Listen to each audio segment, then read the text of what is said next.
Thank you for accepting my interview for Tales and Tunes Talks for my blog, where I host creative people who have stories to tell. So let's start with a practical question. When I was going through resources on the internet about the way you describe yourselves, were like 3 things were the main bits, and one was independent practicing artists, husband and wife, co-founders of Raw Ground Arts. And when you look at them, all of them very bold pursuits. Being independent, doing art independently, leading a marriage, and then running an art business. So how do you manage to do them all together? We thought about this together. We keep showing up. So we keep making art relevant to our everyday. It is very much our everyday practice. So whatever we do, there is usually a creative element involved, whether it's cooking, going to meetings, talking with the kids, what we think and how that relates to the world around us.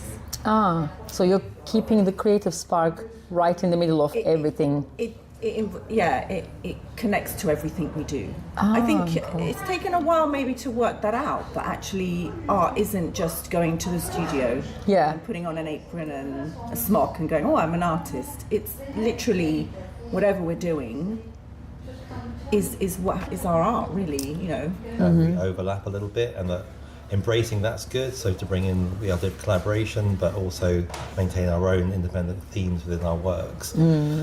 Because as a business as well, it's tricky. And also as a business, we really wanted to make sure that back in 2016, we made a concerted effort to come together. And I'd been a practicing education art facilitator for quite a number of years. From the moment that Tahira found me this great job that came up at Kew Gardens back in 2006. And from then, I was able to then help them develop their art department and then go in to work for lots of different kind of organisations. But it was very much, we were, bringing up children together, trying to maintain a practice. Tahira went on to study and kind of further her skill sets. I had a small business, Natural Calm. Yes, I read about it, So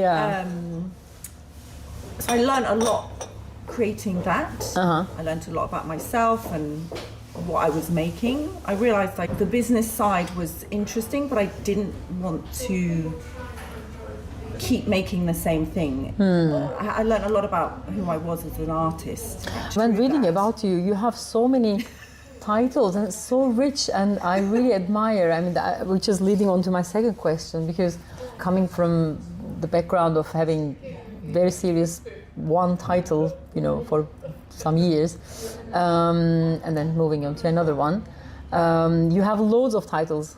Actually, this sounds more natural because as human beings, we are so rich inside ourselves. We have so many things, and then you manage to turn what you have inside into practical things that you make, in everyday life, like, artist, educator, consultant, facilitator, company owner.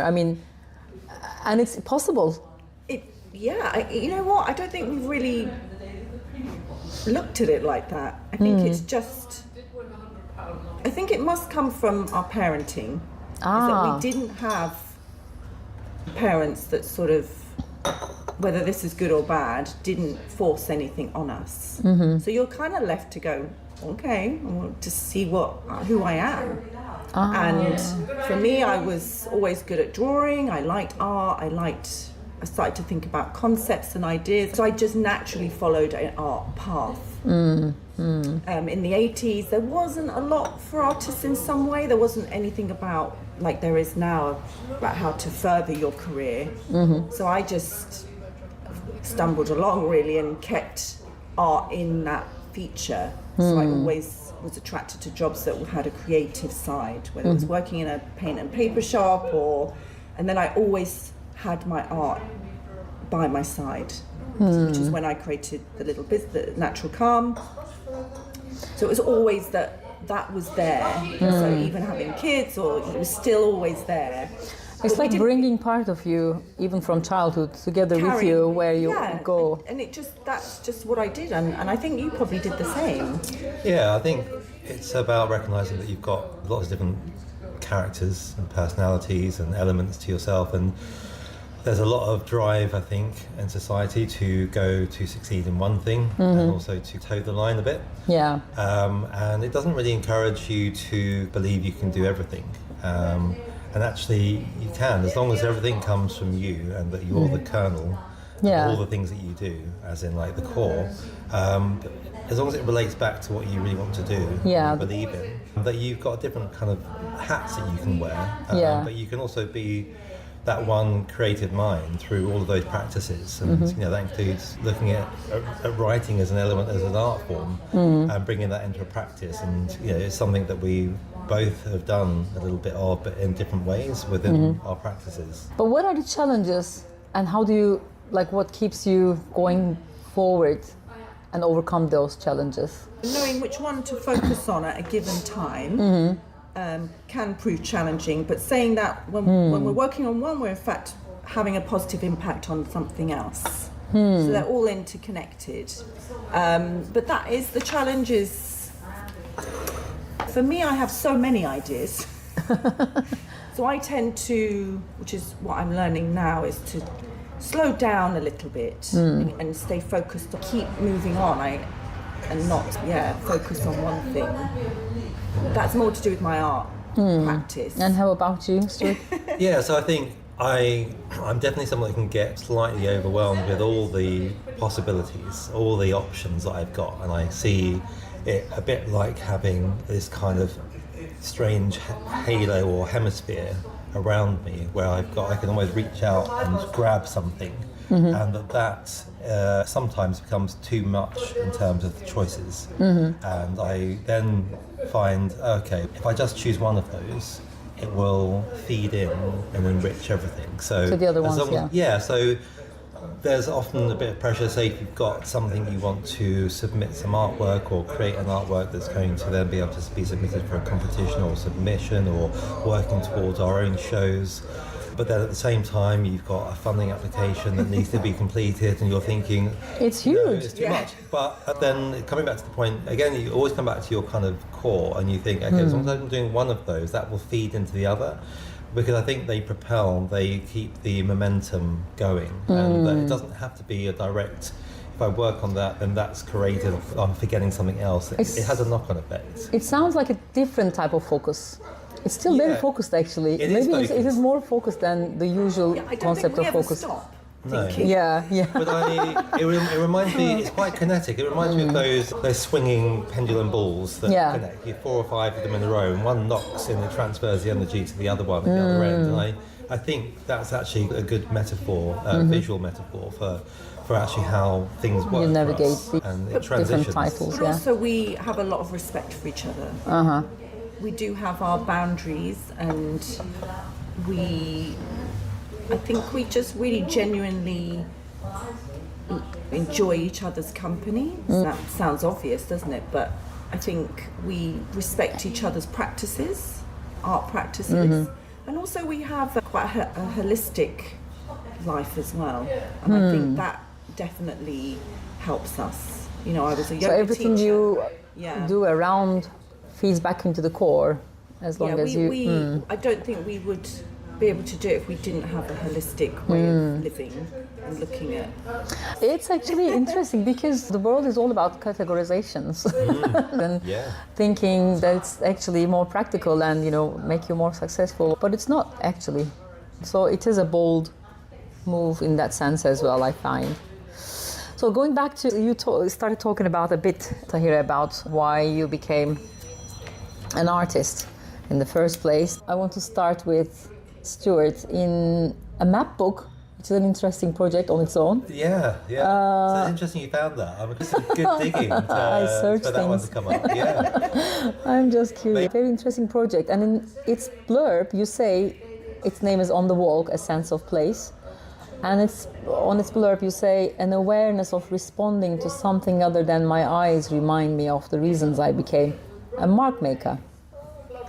And it seems like very contradictory to being a visual artist, like everything to do with what the eye can see you are doing. But does this sense of perception beyond what the eye can see define why you are a mark maker, in your words? Yeah, so I think with my work, I feel like I'm I want to have an impact on the world around me.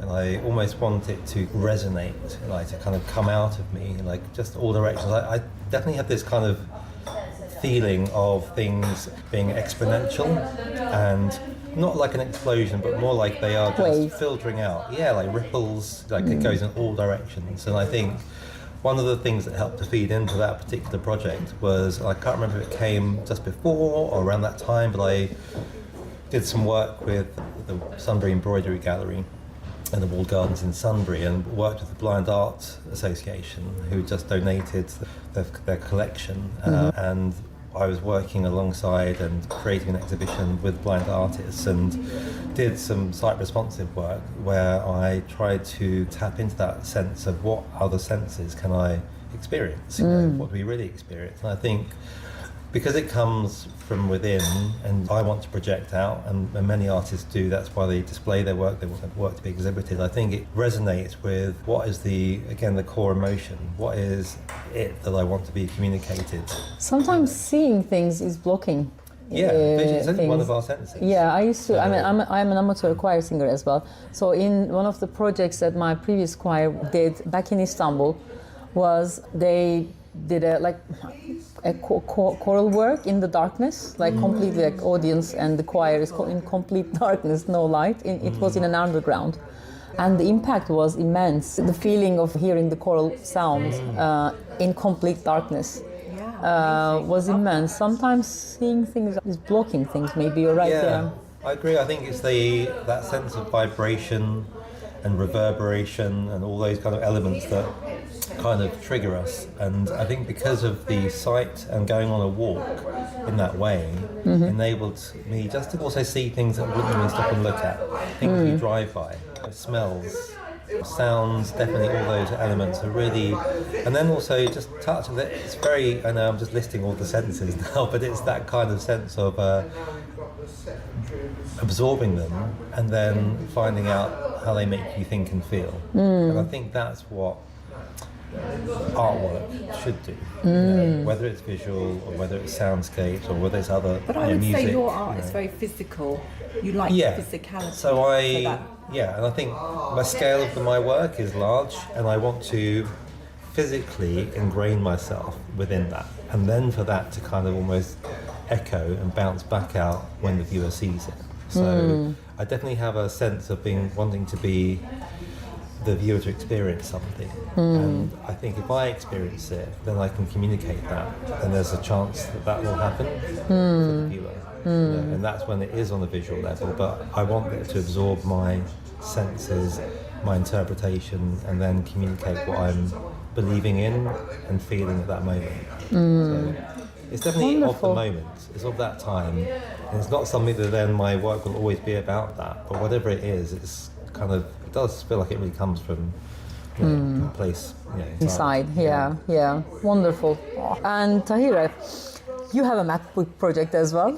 I mean, you have it's amazing. It seems like it's not like you are doing the same things, but you have a rhythm, a parallel rhythm, sometimes drifting apart, sometimes coming back, with joint projects and then drifting apart. I quite like that rhythm, to be honest. But anyway, so in the map project of yours, Hidden Islands book, you describe islands, which was different than what I would see islands, because islands are quite open out there to me. But you describe them as secret hideaway places, escape routes to somewhere new and undiscovered. And similarly, Raw Ground Arts, the name, evokes a sense of something foundational and untamed and raw. So is it how you see art? A place of discovery of new territories? Yeah, I thought this was a really interesting question and an interesting way of seeing it. I think I've always been someone who wants to find out. So in my art, I'm always asking a question, or I'm always tempted by a place, a sense of place, or we call it in art site responsive or site specific. Yes, actually the Drawn Together, how you describe the exhibition is portrait-based inquiry. Yeah. I quite like that title. So there's always an inquiry in a way. And I love that, because I love the idea that I don't know what I'm going to feel. So then I that's the challenge. It's like, oh, what am I really feeling when I go to somewhere? If I have to do a project in an old building, what is it I'm sensing? What is it I'm picking up? Is it the building? Is it the people that are not there? So a lot of my work is about what you can see and not see, what is unseen. So we're presented with an empty room. You can't see anything, but there is a lot of energies, a lot of things that are happening that are in definitely. the floors, in the walls, in the seats. You know, someone sat on a seat for so long. What is that bringing up? And also, I think it's a way of finding out who I am. Yeah, this is what we are constantly a lifetime practice. And then you, in an art practice, you then respond to someone else, and I really like that. There's definitely a need to have to make art to make a sense of who we are. That nicely connects to the other question. Actually, I but checked out the names of your exhibitions, drawn together, his and hers, and then the map books and titles of your many paintings regarding, again, this partnership or the landscapes. Maybe it wasn't deliberate, but this was my observation. So many of your works revolve around the human relationship with the landscapes and your unique life and business partnership, which is obviously very precious to you. So as a writer now, I'm trying to explore what stories I have in me. And I keep writing short stories with my lovely writers group. So I'm curious about what kind of stories you want to tell through your art. I'm sure it's not deliberate, because you never know, but have you seen a pattern maybe in that sense? Most artists have a running theme, and everything will go back to that theme. Even if you think you're doing something completely different, there's always that as an undercurrent. I mentioned the seen and not seen, and the idea also of exposure. That's also really interesting. I think our current narrative is this, what it means to be in a modern partnership. So we wanted to come together to look at ourselves through portraiture. So you've got the more static way of looking at portraiture, which is, just painting each other. So that we started with that. Because we live together, work together, and seems timing-wise a really good time to just stop a little bit and focus on each other in a different way. So that's what we started, and through a sort of 3-month period we drew each other just using charcoal and just saw what happened. What discussions we had when we were in the studio looking at each other for an hour, intently looking at each other differently, and we had a lot of discoveries. Is it? Yeah, interesting. Yeah, it's like you see yourself in the other person sometimes, or what you have experienced Also together. how you're depicting each other. Yeah, What comes across like that. And that was very revealing. So I was able to look at Stuart and draw him as I see him, and I felt quite comfortable with that in life, like really doing that. But I think Was it hard for you? Yeah, I mean, I find portraits quite challenging. I work a lot with the figure, but going into portraiture is, I'm very comfortable kind of drawing myself.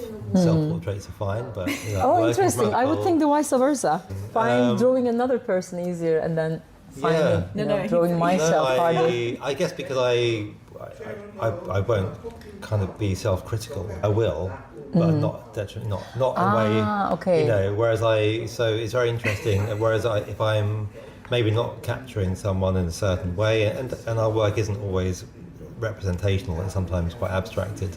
So it's really not always about that representation, but it's just sometimes about how it communicates, and also it polarizes a little bit some of the things that maybe you bring your domestic life into the studio a little bit. Because when you're looking at someone and working from them, it brings in some of that domesticity in a way that you wouldn't normally expect you come away from when you're going through your independent practice. You come away from that, you leave that behind, whereas actually if you're working with each other so but intensely. let's tell Sinem what you drew. How do you mean? Oh well, I mean the first piece, fact that it was hard for you. Yeah, I mean Tahira wasn't very happy with my first piece at all. Why you weren't happy? I think it came across quite stern. I mean, this is the thing. You have to be very open. Yeah, you cannot judge someone Yeah, else's yeah, drawing. it's his Yeah. way of But I seeing. did. How dare you draw me like that? I think Tahira took it as a personal assault on her No, character. what I saw is the struggle, actually, because what he was drawing, which is absolutely true, was my harder side. And that was Which we all hard. have. That was really hard to look at. I didn't like it. Yeah. I really didn't like that. And then obviously But then he showed you that side of yours. course. Yeah. Yeah, but I thought, oh, where's the other bit? The other bit came later. It did arrive. Yeah, it was a real challenge. Yeah. And then we came away from the more literal portrait and we started to work overlaying and working more sensory, eyes closed, touching each other's faces. Then we went more on a big paper. And that was actually... We used a big backdrop film set roll paper. Yeah, it's vast. I've seen the. so- It's really, Yeah, and that we was worked. we really, and we're still doing that, so that's current. So we're developing that further. But just I remember I realised you asked a little bit about landscapes as well. Yeah. And so I think part of it comes through. It's also the fact that we really love the landscape and especially coastal scenes, and we spend a lot of time as our children were growing up going down to the same place in North Cornwall as a bit of a family holiday, and we spent a lot of time down there, and we like the sea and being But on the coast. nature is and nature. really dominating. Nourishing. Yeah, So that is it's definitely very important in our practice, I think. Yeah, so that's definitely coming through, and we're developing. We've got themes that really respond to that, and bringing it back and making it very current, and how it links to well-being and people and re-nurturing. And actually, you talk about stories. We're very interested in stories and other people's stories, because I think as we, as artists, unlock that, it's very nice to encourage other people to unlock their stories, and that's that's our model of how we exist as artists and working, and we love to bring that out in other people. It's not that everyone's an artist, but everyone has a creative element that sometimes is hidden. It's not they're not allowed to show it, or it doesn't feel relevant, or and actually that creative side is really important. Well, And it goes my on next to- question yeah. wasn't about this, but it very nicely ties to another question of mine, which was to Stuart, actually, because you are doing the consultations mostly to the businesses, right? Or you as well, Tahira. I think Stuart only. Yeah, so the consultation side of things, So the question was to enhance productivity through creativity. And you work with many big organizations like British Museum, British Council, Museum of London, Royal Botanic Gardens. So how do you introduce artistic thinking to professionals who might not see themselves as creatives at all? That's why I was inspired by where you left off. Yeah, so it's interesting because it's been on quite a journey really, and I think it began back in 2010 when I was asked to take a lead role for the British Council in an international kind of project working with communities and education and sharing a joint kind of community project with southern and eastern China, and it developed from there. But then it went on a bit of a lull because the funding really came out of community and education based involvement because of where we were with kind of the economic crisis at the time. And we developed that. I'd be leading training days, and I'd be often set up a training day for scientists who'd come to Kew Gardens to get their official Kew Gardens stamp for their diplomas, even if they had been actual scientists at different organisations around the world. They'd always come to Kew. The gravity of Kew always drew people across. So I'd always develop and kind of work with them about how to enhance their own kind of practice, even as scientists within an organisation. So that kind of developed there. But we started to bring that in as soon as we launched the business in 2016, and very quickly had clients where we were able to help to work with them together in a way that we could stimulate that idea of cohesion and togetherness, and that actually being a business is a creative practice. Businesses are built from the ground up. Yeah. They then often change and things get filtered down. So the thing that makes a business is often then flipped on its head so that it can be managed. and it's trying to get this idea that actually the idea that of all the employees, regardless of their position and structure of a company, should all still be at some point on a level so that you can actually understand what it is that makes it tick, that all the mechanisms are just as important as one another, to be able to kind of help them flow. To be themselves. But there's also not being contained by the box of your role. So you get given a role, and therefore you feel a bit like society, that we're in a category you mentioned earlier, we're in a box. But actually, we need reminding that everyone can input, that those boxes should be disregarded or broken down every now and again to help remind us all that the creative thinking is the thing that's developing and leading, and that everyone's got an input into individual thinking, a bit like, so we looked at team building. So if you go on a team building day, you're doing something like sport. Yeah. Well, you all might have a fun time, but actually, what do you really come away with? What do you really, you'll get... and also, like, there are paint evenings where you all paint the same thing. So, again, you come away going, oh, yeah, I painted the Mona Lisa, great. But there's always that sort of slight sense of judgment. You're not really coming away with your individual...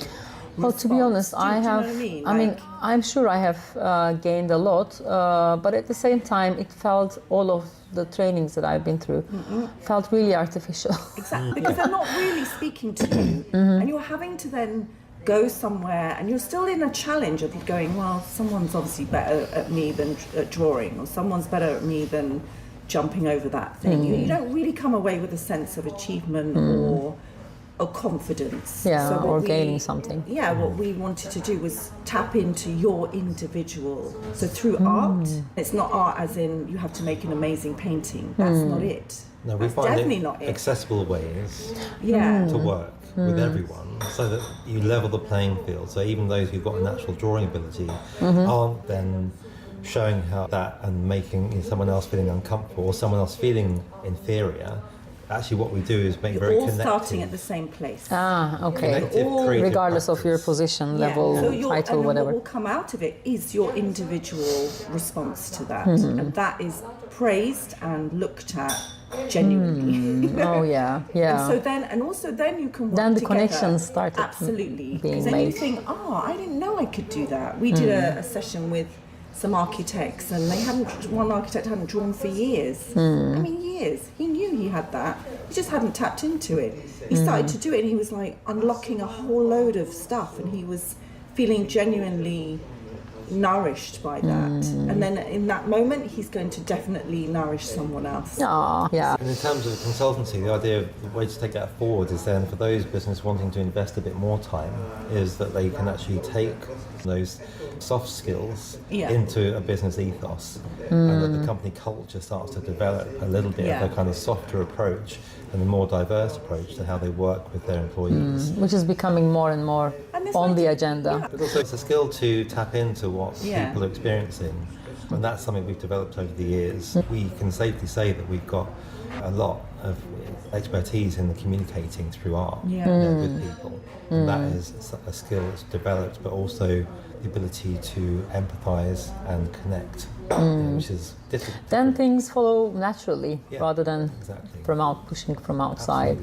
This again ties very naturally. Another question of mine, which is like you're working with both kids and adults. And at what point, I'm really curious about this, at what point do children stop thinking of themselves as artists? We identified that it's usually when children reach year 7. So they have been at junior school, everything is still playful, feels really genuinely nice, and then as soon as they hit secondary school, it just starts to shift completely, because then people look at you, people judge you, and so something like art is a no-no, because you're going to be drawing those great flowers or something, and someone will say, "Whoa, what are you doing that for?" Okay. Oh, the judgment. So the judgment. The element of judgment. Drawing matters. This is your very valuable program. Different to adults, really. So but if you can start young, So we see all these young people and they will do very interesting things, like they might draw something and write, "I don't like it." Yeah, they're very Or honest. just before anyone else says it, they will say it. But we build a lot of confidence, and again, that unique, unlocking that unique voice that everyone has. That's the most important thing, and with that brings that confidence. So in our classes, we always have a theme. It could be something very literal, like a study of a still life, but we encourage that, what is it you're actually seeing? So sure, I can teach you how to draw it perfectly, and if that's what you want, that's what we're here for. But you can learn that on the internet. But I want to know how you see it, how you make that mark. Are you someone so delicate and gentle in how you make your drawings? Are you someone who's very not rough, expressive? All of that's allowed. All of that is absolutely allowed. And if you can, and then you apply all of your amazing skills to anything you're drawing, and that you stay experimental. So I mean, you very nicely answered my question about the Drawing Matters program.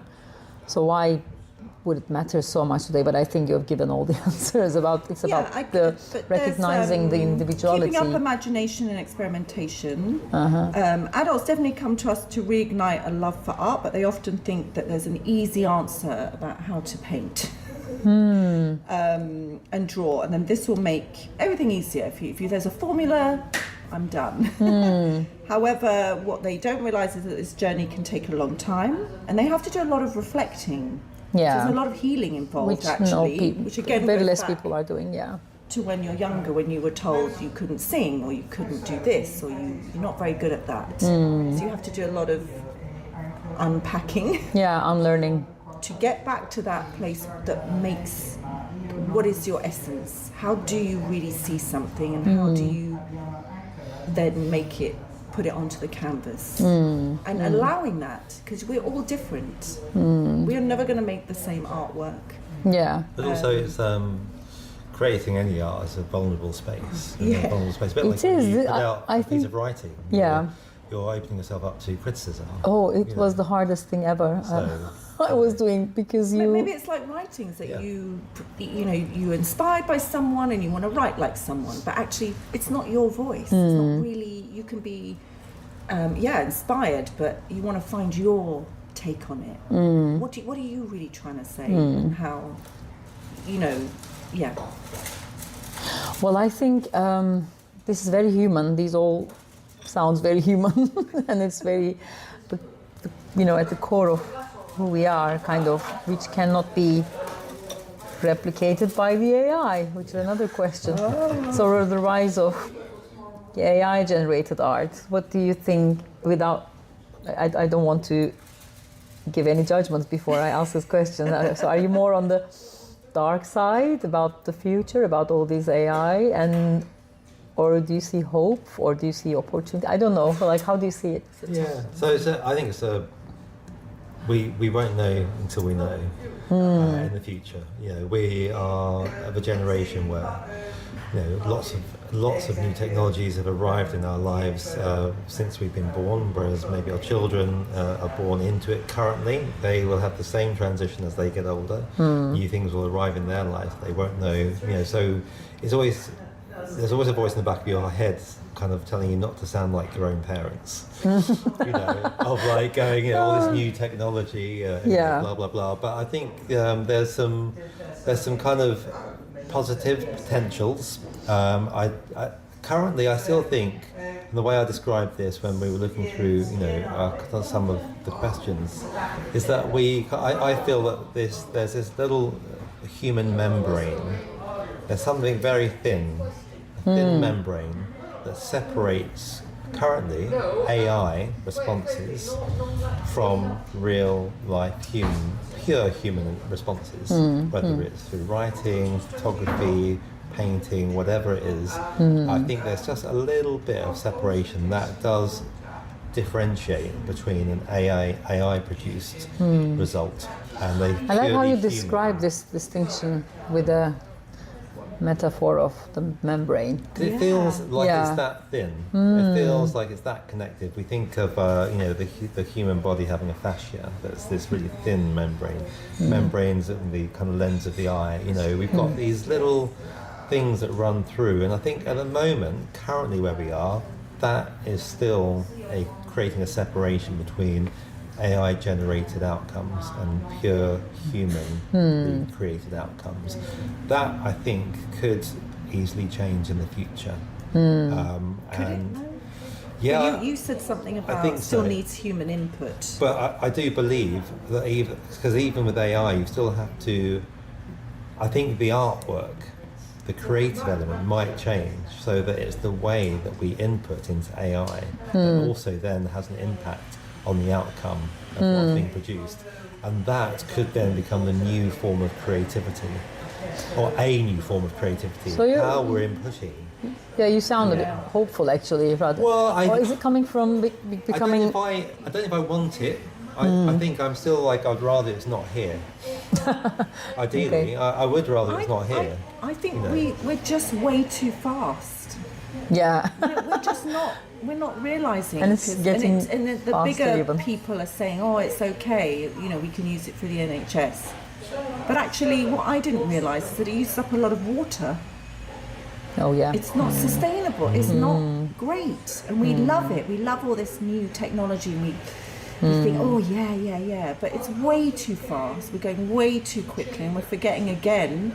It has an impact. It will always have an impact. Yeah. Something so amazing. It's a bit like the most tastiest treat on the street in a lovely bakery. You actually look at what it's made of. It's just cheap, fast way of making that amazing thing. You can't We get love something it. for It nothing. tastes so Yeah. good, but Yeah, but it seems it's a bit inevitable. yeah, and Yeah. Well, I it don't like is the because, sustainable. yeah. If we love nature, we can't have AI. It's not going to work. It doesn't go together. So I don't know. We'll see. Yeah. Yeah. Yeah, I mean, Until we know what we so will. whether yeah. I'm hopeful or not, I think it's more that I think that is potentially a route that will evolve in terms of creativity. And like I said, I don't know if I really want it, but I think people will argue and say that is a new form of creativity as AI evolves and embeds in our life more. But again, like Tahira's saying, if that's going to be something that we'll then in future years find that we've got a crisis on our hands because of what it's doing, and maybe water prices go through the roof because it becomes something We that just is, love new technology, and then we just don't stop to think of what impact it has, and I mean, I can see Stuart's point. I can see your point as well, but I can see Stuart's point being not coming from the fear of sounding like our parents, which reminds me of a Sumerian tablet, actually. I need to tell this to you. It's at the Anatolian Civilizations Museum in Ankara, and it's a Sumerian made out of dried soil, these tablets from Sumerians. And it says, oh, the young people, these young people, they're very careless, they don't respect the old people, and they're how irresponsible they are. But it's like, ages and ages ago. So it's a trend, people keep saying about what's new or next generation. But I can see you are not coming from that reservation, but there's a genuine feeling that things might change how we perceive things through AI and create things through AI. With what cost, we don't know yet. Yeah. But it's also, I think, one thing I was made aware of through a conversation with someone is that, we don't, like our children, their brains are evolving in a different way to the way that our They're brains being are wired in evolving. a different Absolutely. way. Yeah. And we just don't know. So everything's about balance. We have to accept that. If I put that down as a kind of concrete, almost carved in stone, I think life is about balance. However we carve that into our lives and we kind of observe that is another thing. But if we take that as a kind of leading kind of like thing that we should be aware of. Then this idea about taking, always taking our children off of their devices, I think is good to a point, but when maybe all this training that they're doing, maybe it's kind of like unconscious training that they're doing for later on in life, because we just don't know. We just don't know what the world is going to be in 20 years' time. I think 2 years' time. Yeah, even less. Can you imagine 20 years' time? 15, It's 20 unimaginable. years' time? What's going to be happening? So we just don't know what kind of training and evolution is happening, because you can't But see also that they have right now. most, obviously, it's really difficult when it doesn't go right. So you can't, that is When things go, unfortunate. If it's abused and used in the wrong way. But I don't know, if you can talk to your children, that's the first thing. Yeah. And then communicate. That you'll actually find out that they're quite on it. They're quite aware of a lot of things. Yeah. If you give them that space. And I think that maybe that applies to everybody. If we just, I don't know. I think all I parents agree. are still learning, aren't But that's more about children and phones and the future. But they are the future. So our children are what's coming. Yeah. So Well, how I do quite we- agree with maybe they are being trained in some sort of way actually to be ready. So what is the? Well, I think discussing with them is the most being open, and Communication, because for they sure. are able to understand. It's not like you are the adult and you know the answers, and then they are the people who needs to be trained on something. No. Our son, who's younger, so our daughter is 4 years apart. We're on at him. We're still on at him. You're on your phone. Don't have your phone close to your bed. Yeah. It goes on and on. Actually, he was observing his own friendship group. He noticed that his friends were not being kind to each other, actually, and through the phone. Yeah, they can see things as well. They If you let text them. each other, and he just thought, I don't like that. I can't be part of that. So what I'm going to do, I'm going to come off it. It's a better way rather than putting controls But and he did it himself. Yeah. So we're either really That's lucky. the hardest way, but he trusted his own feeling about it. He still needs to have his phone for work, school, work, whatever. But he's come off social media. He does not want to be part of that. But it was his decision, not It's you completely banning his him or decision. something. On the flip side, our daughter is on the phone all the time, because she's in her own space right now, and she needs it for whatever reason. Although if we talk to her openly, she will definitely go, I learn a lot from it, so she uses it in her own way. It's the being close to your kid actually is what is Absolutely. important here. Like I think being so. connected and being able to do connected conversations I with think, them. I don't know. My mum was Italian. I know she was very in my face, but in a way I didn't mind that because I felt her connection, and it meant that someone cared about me. I don't know. There was some families can be kind of maybe quite distant, and you lose touch then. You lose that. It's all about the balance as well. I quite like how our conversation followed the circular route, because we started being, talking about how all these, titles or, what you have inside is, They all connect to us, It's almost cyclical in a way. And then we came back to the point where we started about the balance. But maybe it's it's a human practice. So maybe AI isn't what we want. That human connect. We want human connection. We want human vibration. Openness. And that goes across family. It goes across the art that we make. We as humans we want to feel stuff. Yeah. So to know that we're wonderful. connected. Yeah, it's the only way. So before we close off, I want to ask you about anything, any upcoming exhibitions or any exciting projects on the horizon? We've got a few things coming up. A big funding application we're doing, which is related to a project with nature. That's going to be in the Landscape. Yeah, that's something I think last year was it kind of clicked for us. We applied. And this is the funny thing. Sometimes I'm not sure why we do certain things, but we're very instinctive in how we work our everyday. We have that liberty, I guess, not liberty. This is quite important. Yeah. Space. I think that maybe comes back to the beginnings, that we allow ourselves space to go, oh, what are we actually feeling right now? We can do that. We can do that. And we applied for a national proposal, and we were shortlisted. Oh, well done. Which was Congratulations. down to 5. You know, we didn't get it, but they really did love our idea. It's just that they went with someone who, it was about numbers, and it was about, they'd done this before, so it was a little safer option. Even though they wanted to embrace something we new. created something ambitious, Okay. really ambitious. They and wanted really exciting. ambitious, we created ambitious, and they didn't want it. But we got a lot of good feedback from that, so it made us think, okay, this is really interesting, and it brought us back to our love for nature and how we can bring that back in the community through art, an art way. So that's on the horizon. So that's, we've been working really since the end of last year, kind of, developing that proposal and looking for opportunities really to be able to kind of put it into practice. Yeah.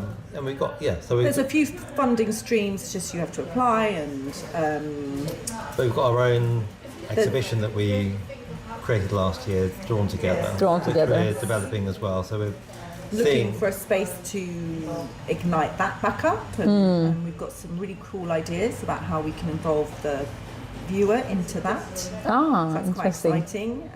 May even become local. I've got a couple of pieces of work at One Paved Court coming up in March. Oh, good. And then we're part of the Richmond Arts and Ideas Festival. Oh, okay. Which will be a little bit When it will be? So it's in June. June. So I think it's the last 2 weeks of June. The whole festival launches in the borough, and we were awarded a micro grant to help kind of develop our idea, which is based on our national landscapes. But a smaller commission, version. but a much smaller version. And we'll be delivering that from the exchange, and that will be on the weekend of the 28th and 29th of June. Yeah. So, Oh, good. So we'll be kind of inviting people to come and visit us as part of that installation, and they'll have an experience with us, and we'll take them out into nature as well. So we get them connecting with our digital art piece, but also then take them into the real life context. That sounds quite exciting. Oh, So, it's so we're very excited about that. So there's a lot going on. Well done. Perfect. Amazing. Thank you so much again for talking to me, and I quite enjoyed it. Hope you enjoyed as well. Yeah, it's really it's nice great. actually. It's always nice to have the questions to respond to, because it helps you to kind of think about what you're doing as well sometimes. To Yeah, retouch because you're base. so close into. Sometimes, what you you're get a doing. little I bit think, close. And we're kind of. It's good to get out. Yeah. Oh, We need to so get good to out. hear. Yeah, Great to hear. Thank you again. piece of them. That was great. Now I need to find a way to pause this. Oh. Yes.